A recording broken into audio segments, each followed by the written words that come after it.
الحمد لله رب العالمين والصلاة والسلام على نبينا محمد وعلى آله وصحبه أجمعين أما بعد. طيب. Donc on s'était arrêté dans l'explication du hadith bien entendu dans Kitab al-Tawhid, du hadith de Hussein ibn Abd al-Rahman. كنت عند سعيد بن جبير فقال أيكم رأى الكواكب الذي انقضى البارحة. On s'était arrêté à ce hadith-là. Pas de ruqya, sauf le prophète sallam a dit pas de ruqya, sauf pour le in ou le humma. Donc on s'était arrêté à l'explication de al-humma. Qu'est-ce que c'est qu'al-humma? Cheikh Al-Fawzan il nous dit c'est une piqûre qui contient un poison. C'est une piqûre qui contient un poison.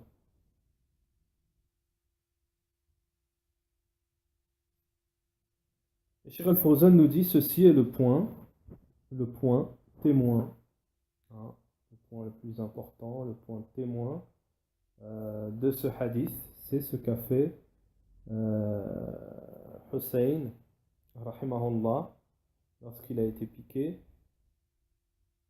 Donc ce n'est pas terminé, l'explication de Cheikh Al-Fawzan n'est pas terminée. Thumma qawluhu, puis dans la parole du prophète sallam, pas de ruqya sauf pour le in ou pour la piqûre d'insecte, morsure, piqûre d'insecte. Les savants ont dit à propos de cette parole, قال العلماء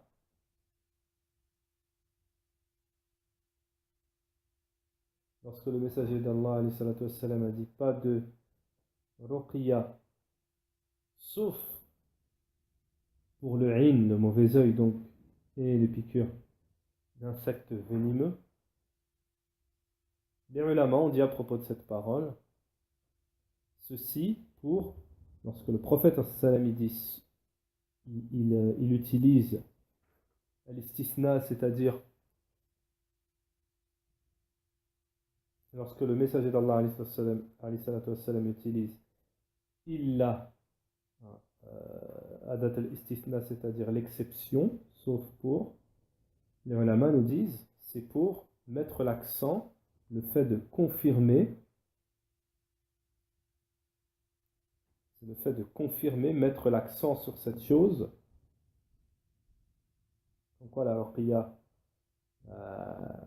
elle est extrêmement bénéfique pour les in et les humma, mais ce n'est pas pour limiter, de dire que la ruqya c'est que pour ça.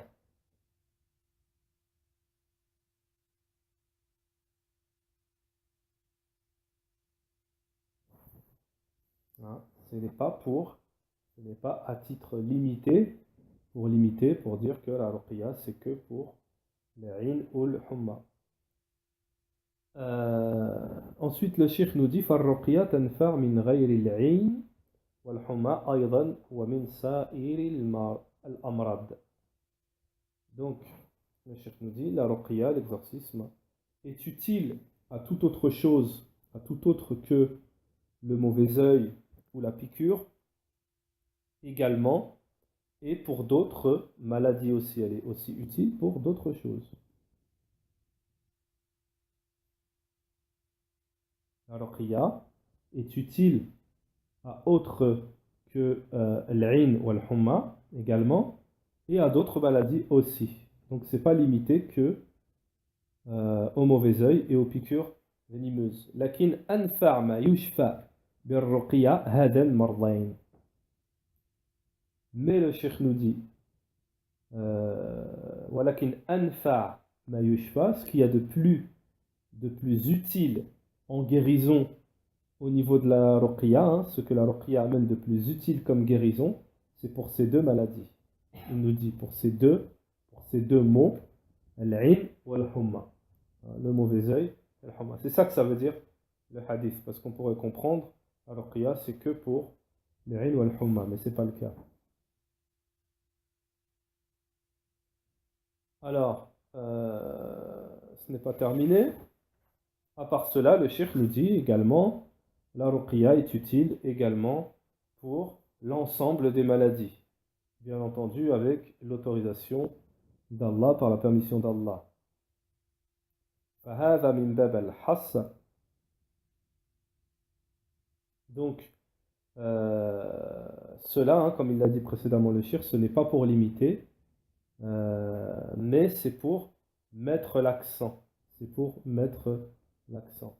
طيب. Alors ensuite, lorsque Hussein ibn Abd al-Rahman a apporté la preuve sur ce qu'il a fait, c'est-à-dire que lorsqu'il a été piqué, il a ramené la preuve pourquoi il a fait la ruqya, hein, c'est à ce moment-là que Saïd ibn Jubayr, rahimahullah, il lui a dit,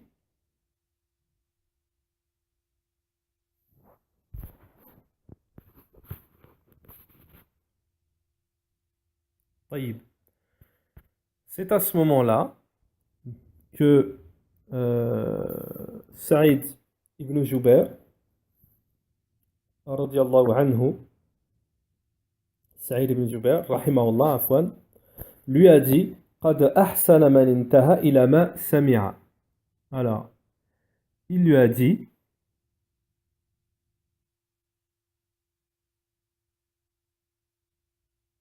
celui qui se limite à ce qu'il entend agit de la meilleure façon.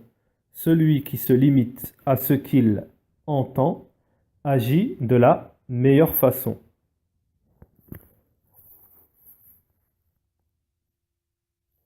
C'est-à-dire, alors Cheikh Al-Fawzan nous dit, c'est-à-dire que Saïd ibn Jubayr, rahimahullah, fait des éloges à Hussein.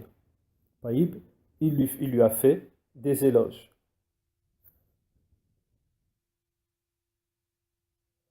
En lui, en lui donnant, raison sur son action, en lui donnant raison sur son action, en confirmant que ce qu'il a fait était bien. وَأَنَّهُ عَمِلَ عَمَلًا جَائِزًا وَمُبَاحًا.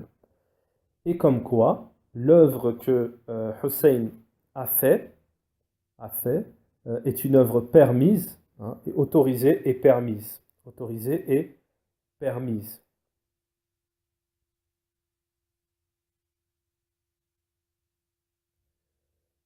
Comme Hussein,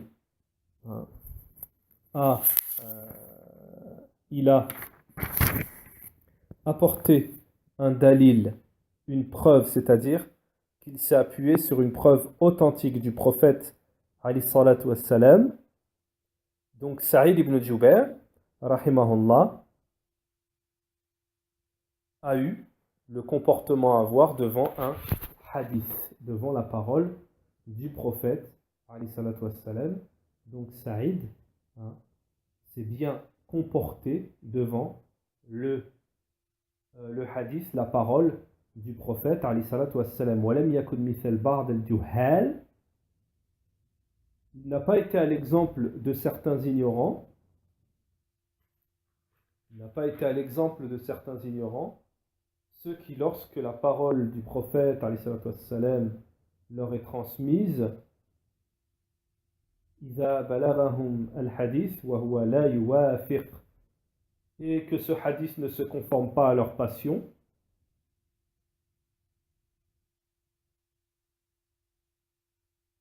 ou qu'il n'est pas conforme à leur méthodologie, leur école de pensée, hein. Alors là, ils viennent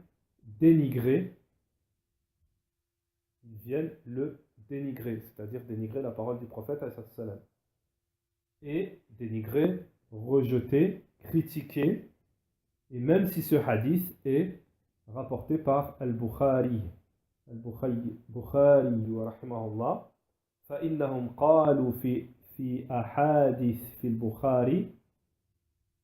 Donc, à propos euh, des même si c'est un hadith qui est dans le Sahih, dans le recueil authentique d'Al-Bukhari, rahimahullah, et même si c'est la parole du prophète, alayhi salatu wassalam, il la rejette.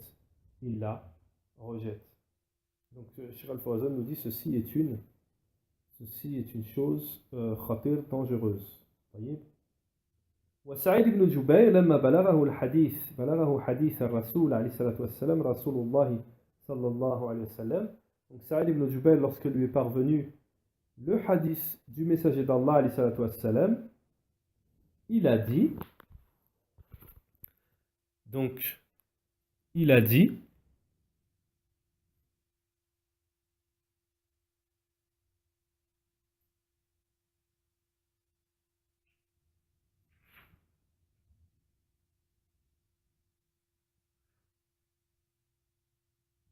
Naam.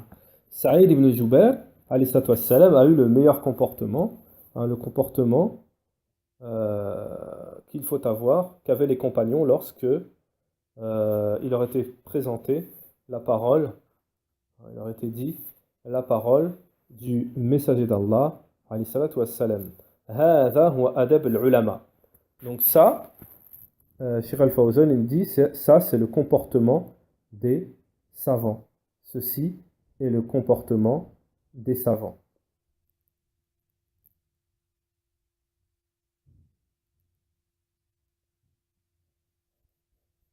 طيب. هذا أدب العلماء. Et ceci est le comportement des savants. وأدب العلماء وهذا أدب الصحابة. C'est aussi le comportement, l'éducation des compagnons du prophète عليه الصلاة والسلام والتابعين et ceux qui les ont suivis وسائر الأئمة العلماء. Et le reste des imams parmi les savants. Donc ça c'est le comportement des savants, c'est le comportement qu'avaient les compagnons, c'est le comportement des tabi'in, c'est le comportement du reste des imams parmi les savants. فَهُمْ يَتَأَدَّبُونَ مَعَ السُّنَّةِ إِذَا بَلَغَتْهُمْ عَنْ رَسُولِ اللَّهِ صَلَّى اللَّهُ عَلَيْهِ وَسَلَّمَ. Donc ils se comportent avec d'un bon comportement, éduqués avec la sunna lorsqu'elle leur est transmise du prophète, du messager d'Allah, alayhi salatu wassalam. Donc ensuite, Saïd ibn Jubair, après avoir écouté et approuvé la parole du prophète, alayhi salatu wassalam, rapportée par Hussein ibn Abd al-Rahman, il lui dit, donc lui aussi, Cheikh Al-Fawzan, bien sûr, il va nous expliquer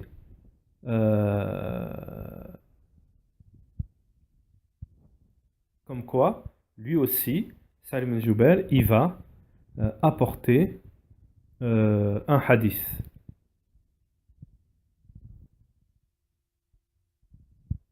Naam.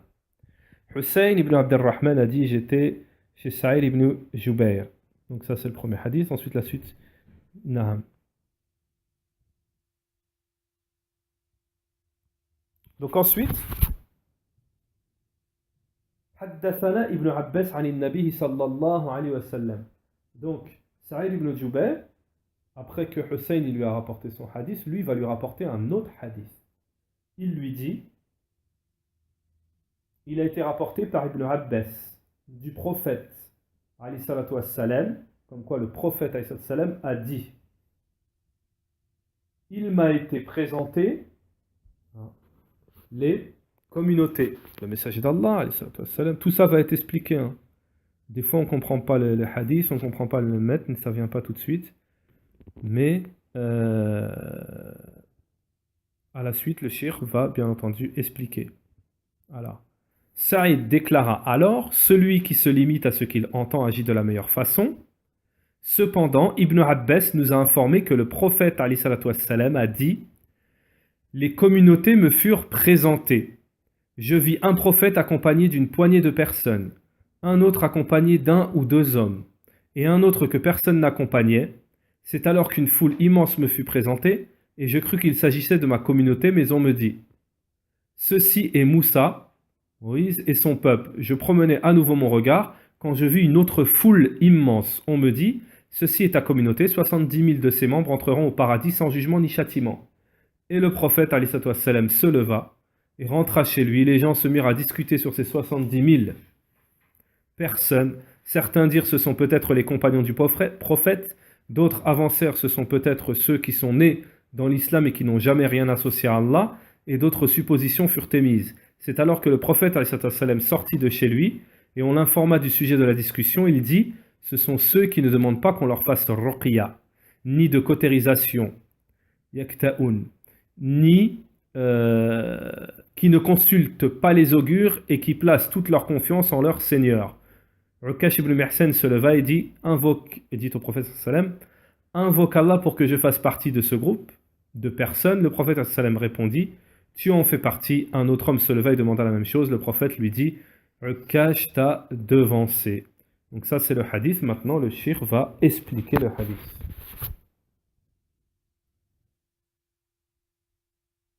Alors, le messager d'Allah a dit, Uridat alayya al-umam fihi mu'jiza min al-mu'jizat al-nabi sallallahu alayhi wa sallam. Donc ici, Cheikh Al-Fawzan nous dit, il y a un miracle parmi les miracles du prophète alayhi salatu wa salam.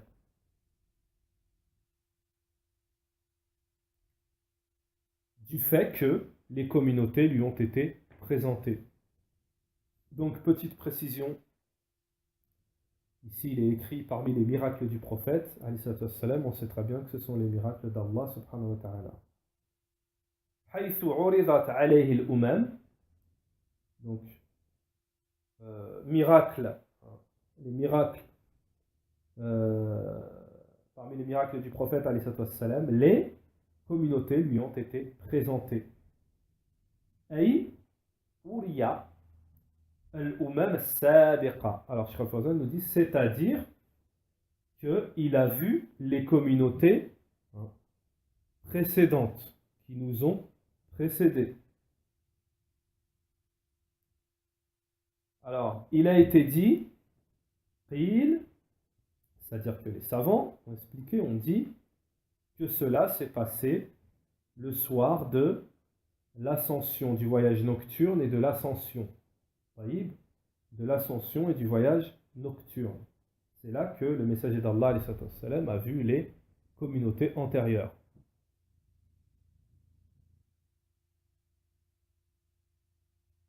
Donc on a déjà lu le hadith. Le cheikh il prend phrase par phrase et il explique le hadith. La meilleure tariqa, la meilleure manière pour ceux qui étudient Kitab al-Tawhid, c'est d'avoir Kitab al-Tawhid, c'est-à-dire le matn, d'avoir déjà les hadiths et les versets devant soi, comme ça à chaque fois qu'on explique, on n'est pas à chaque fois obligé de lire tout le hadith, car là il est un peu long. À chaque fois qu'on explique une phrase, eh ben, la personne a déjà la traduction devant elle. Alors, j'ai vu le message d'Allah, lorsque les communautés lui ont été présentées, il a dit, j'ai vu un prophète et avec lui rahat. Qu'est-ce que c'est que rahat? Cheikh Al-Fawzan il nous dit, rahat, c'est un groupe qui n'atteint pas la dizaine. C'est un groupe qui n'atteint pas la dizaine. C'est juste que c'est de 0 à 10. لم يتبعه من أمته إلا دون عشرة وبقية الأمة كفروا به. Ça veut dire quoi? Ça veut dire que ce prophète, il n'a été suivi qu'à peu près un peu moins de 10 personnes. Tout le reste de sa communauté, ils ont mécru. Ça veut dire que ce premier prophète que le messager d'Allah a vu, qui viendra le jour de la résurrection, avec moins de 10 personnes qui l'ont suivi, tout le reste de sa communauté ont mécru. Ensuite, et un prophète, le messager d'Allah a vu un prophète ensuite, et avec lui un homme et 2 hommes.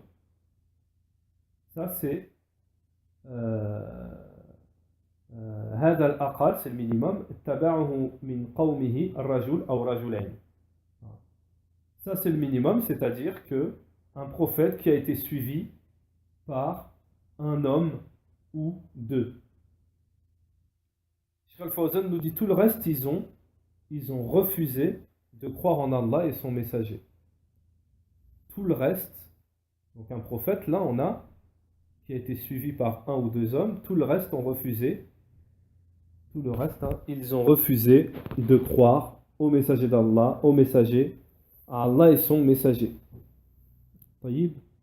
وَالنَّبِيِّ وَلَيْسَ مَعَهُ أَحَدٌ. Et ensuite le prophète dit, et j'ai vu un prophète et personne avec lui, tout seul. Donc il y a un prophète, le jour de la résurrection, qui viendra et personne l'aura suivi et personne l'aura suivi. Donc, à ce propos, justement, c'est pour cela, à ce propos, c'est pour cela que lorsqu'on a un message à donner, c'est une petite parenthèse, lorsqu'on a un message à donner, même s'il n'y a personne, s'il y a une ou même s'il n'y a personne, on donne ce message, on transmet ce message. طيب. فيه من الأنبياء. Donc il y a des, Cheikh Al-Fawzan nous dit, résultat de cela, il y a des prophètes qui seront, dont les peuples les auront démentis. Tous. C'est-à-dire tout son peuple, il l'aura traité de menteur. Et personne ne le suivra. Aucune personne ne le suivra. وَلَمْ يَتَّبِعُهُ أَحَدٌ فَهَذَا فِيهِ الدَّلِيلُ عَلَى أَنَّهُ لَا يُحْتَجْ بِالْكَثْرَةِ. Donc, Cheikh Al-Fawzan nous dit, ici il y a la preuve qu'on n'a pas besoin du grand nombre. On n'a pas besoin du grand nombre. Cheikh Al-Fawzan nous dit, ici, nous avons la preuve qu'on n'a pas besoin du grand nombre, mais que nous avons besoin de ceux qui sont dans la vérité.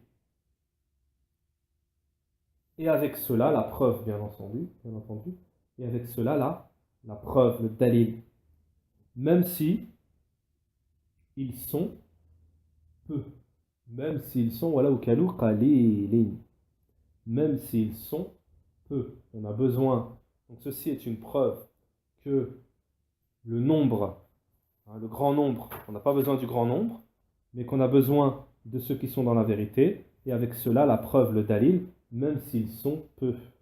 Walau kana shakhsan wahidan, et même s'il y a une seule personne. Et même s'il y a une seule personne. Faman kana ala al-haqqi, celui qui est sur la vérité et qui a les preuves avec lui du livre d'Allah et de la sunna, de la tradition prophétique, celui qui est sur la vérité et qui a la preuve avec lui du livre d'Allah et de la tradition de son messager, la sunnatul rasoul, alayhi salatu wassalam, c'est de celui-là dont on prend. C'est de celui-là dont on prend et dont on tire, et dont on prend et dont on tire l'exemple. C'est de celui-là dont on prend et c'est de celui-là qu'on tire l'exemple.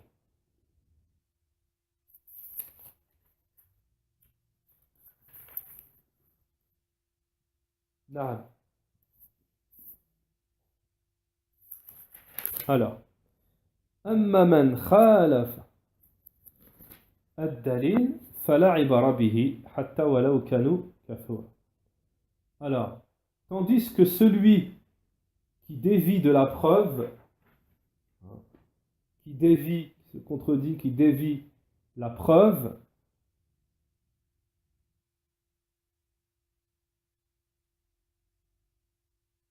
il n'est pas un exemple, cela n'est pas un exemple, même s'ils sont nombreux. Cela n'est pas un exemple, même s'ils sont nombreux.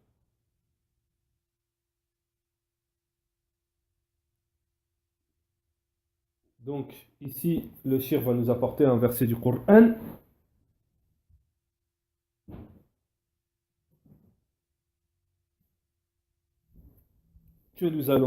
Dont nous allons citer, Inch'Allah, sourate 11, verset 40. طيب sourate Hud, la 11, verset 40. Alors, وَمَا أَكْثَرُ النَّاسِ وَلَوْ حَصَرْتَ بِمُؤْمِنٍ وَمَا أَمَنَ مَعَهُ إِلَّا قَلِيلٌ. C'est plutôt celle-là. وَمَا أَمَنَ مَعَهُ إِلَّا قَلِيلٌ. Sourate 11, verset 40. Alors, or, c'est la fin du verset 40. Hein. Or, ceux qui avaient cru avec lui étaient peu nombreux.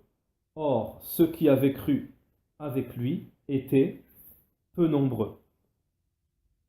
Ensuite, nous avons un autre verset, sourate 6, verset 116. Sourate Al-An'am, les bestiaux. Verset 116. Et si tu obéis à la majorité de ceux qui sont sur la terre, ils t'égareront du sentier d'Allah. Et si tu obéis à la majorité de ceux qui sont sur la terre, ils t'égareront du sentier d'Allah. Sourate 6, verset 116. Donc ça, c'est le dalil que le nombre n'est pas une référence, comme va nous l'expliquer ici Cheikh Al-Fawzan, hafidhahullah. Fal-kathura, le nombre, hein, le grand nombre, laysat hiya al-dhabit fi isabati al-haqq. Alors, Cheikh Al-Fawzan, il nous cite une règle très très très importante, apprenez-la par cœur, car aujourd'hui, la majorité des êtres humains, etc., sont trompés, même les musulmans, sont trompés par le nombre. Cheikh Al-Fawzan, cette règle, il nous dit, le grand nombre n'est pas une condition, une règle, dans l'accomplissement de la vérité. Le grand nombre n'est pas une condition pour l'accomplissement, dans l'accomplissement de la vérité. Le grand nombre n'est pas une condition dans l'accomplissement de la vérité. Il se peut que le grand nombre soit sur le faux. Il se peut que le grand nombre soit sur le faux, comme le verset, la parole d'Allah, nous l'a confirmé. Cheikh Al-Fawzan nous dit, il se peut que le grand nombre soit sur le faux. إنما إذا اجتمع الكثرة مع إصابة الحق فهذا طيب. Cheikh Al-Fawzan nous dit, si le grand nombre se réunit pour l'accomplissement de la vérité, ceci est très bien, ceci est bien. Ceci est bien. Mais si le grand nombre n'est pas sur la vérité, alors non. Mais si le grand nombre n'est pas sur la vérité, alors non. Alors, et le cheikh nous dit,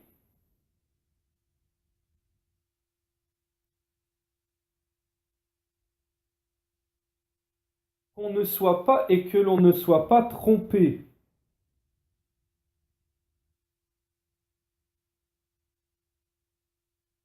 Et que l'on ne soit pas trompé de la vérité par rapport aux petits nombres qui sont sur la vérité. Et que l'on ne soit pas trompé par rapport aux petits nombres qui sont sur la vérité. Et que l'on ne soit pas trompé par rapport aux petits nombres qui, eux, sont sur la vérité.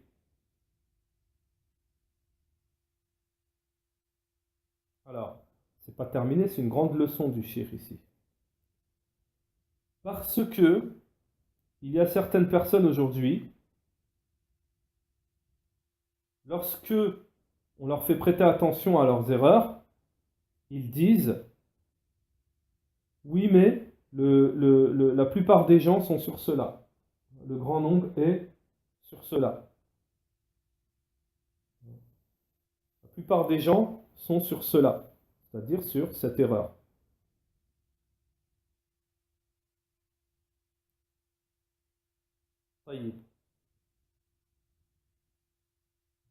Alors, il nous donne un exemple ici, Cheikh Al-Fawzan, hafidahullah. Il nous dit, si tu lui dis, par exemple, tu lui parles de l'interdiction d'interpréter, les attributs d'Allah subhanahu wa ta'ala. Si, exemple, cette personne qui suit la masse, hein, si tu lui parles de l'interdiction d'interpréter les attributs d'Allah subhanahu wa ta'ala. Qala, il répondra, 90% du monde musulman sont des asha'ira, c'est-à-dire qu'ils interprètent, ils expliquent ils interprètent les attributs d'Allah subhanahu wa ta'ala. Cheikh Al-Fawzan répond,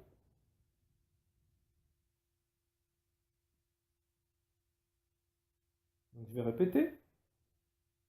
Si tu lui parles de l'interdiction, tu lui dis comme quoi c'est interdit d'interpréter les attributs d'Allah. Il dit 90% du monde musulman sont des Ash'arira, donc ça c'est une secte qui ont une déviance dans les attributs d'Allah.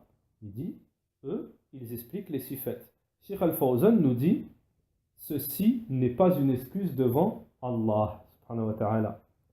Ceci n'est pas une excuse devant Allah subhanahu wa ta'ala au moment où la vérité a été éclaircie.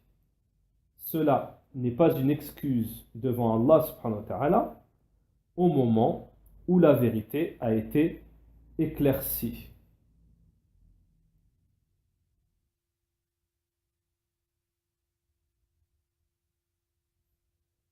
Tandis que la situation, l'affaire des gens, ceux qui s'égarent, hein, l'affaire des gens, ceci revient à Allah subhanahu wa ta'ala. Ceci, l'égarement des gens, ce n'est pas ton affaire. Hein. Ceci revient à Allah subhanahu wa ta'ala. Cheikh Al-Fawzan nous dit وَيَجِبُ عَلَى الْمُسْلِمِ, il est obligatoire aux musulmans أَنَّهُ يَتَّبِعَ الْحَقِّ. Il est obligatoire aux musulmans qu'ils suivent la vérité et qu'ils ne suivent pas le grand nombre. Et qu'ils ne suivent pas le grand nombre.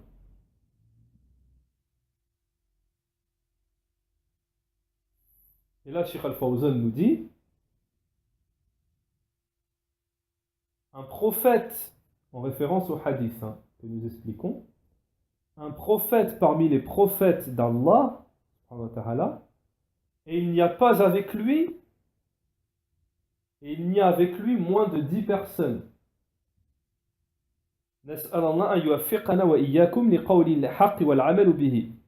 Ensuite, Cheikh Al-Fawzan nous dit, on demande à Allah qu'on puisse se conformer, qu'il nous donne la réussite, et à vous, dans la parole de vérité et œuvrer sur celle-ci et d'être wa mukhalafat al-hawa et d'être en contradiction, c'est-à-dire de s'éloigner des passions qu'engendre le nifs et les diables. طيب. قوله, on revient au hadith, قوله إذا رفع لي سواد عظيم. Alors, رفع لي سواد عظيم. La suite du hadith, les communautés me furent présentées. Je vis un prophète accompagné d'une poignée de personnes, un autre accompagné d'un ou deux hommes, et un autre que personne n'accompagnait. C'est alors qu'une foule immense me fut présentée. C'est alors, on s'arrêtait là, c'est alors qu'une foule immense me fut présentée. طيب. Alors,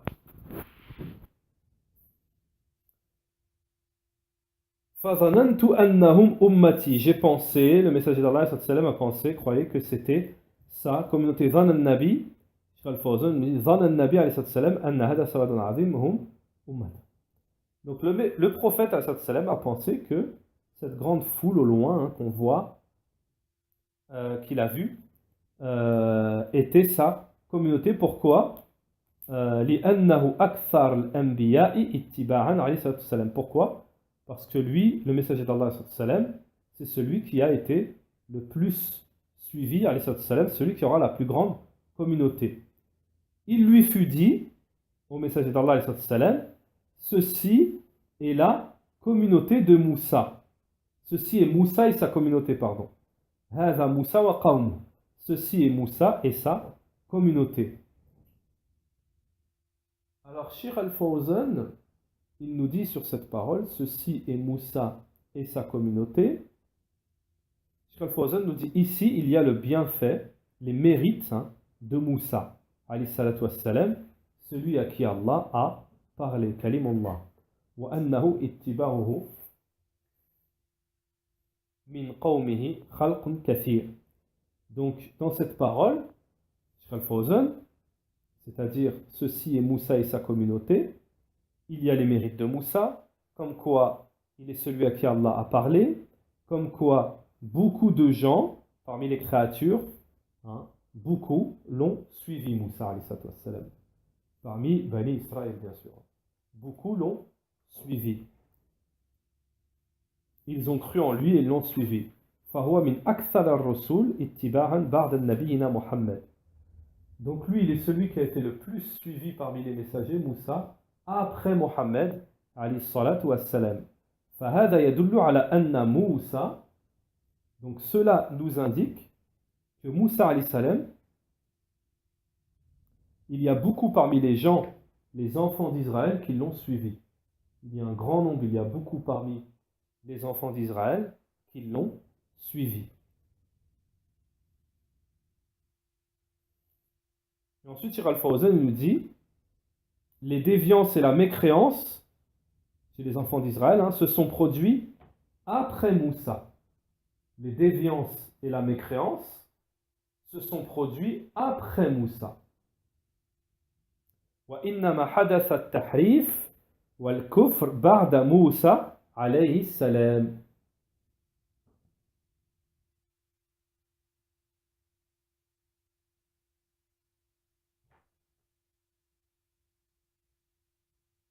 Alors, Inch'Allah, on va s'arrêter là. Et parce qu'après, on va passer à autre chose, à la suite du hadith. Donc, Inch'Allah, on va s'arrêter là. Et dans le prochain cours, Inch'Allah, on expliquera justement une partie très très très très importante de ce hadith, c'est-à-dire l'explication sur les 70 000 qui entreront, les 70 000 de la communauté du prophète sallam, qui entreront sans jugement et sans châtiment. Subhanakallah wa bihamdik, ashhadu an la ilaha illa ant, wa astaghfiruka wa atubu ilayka.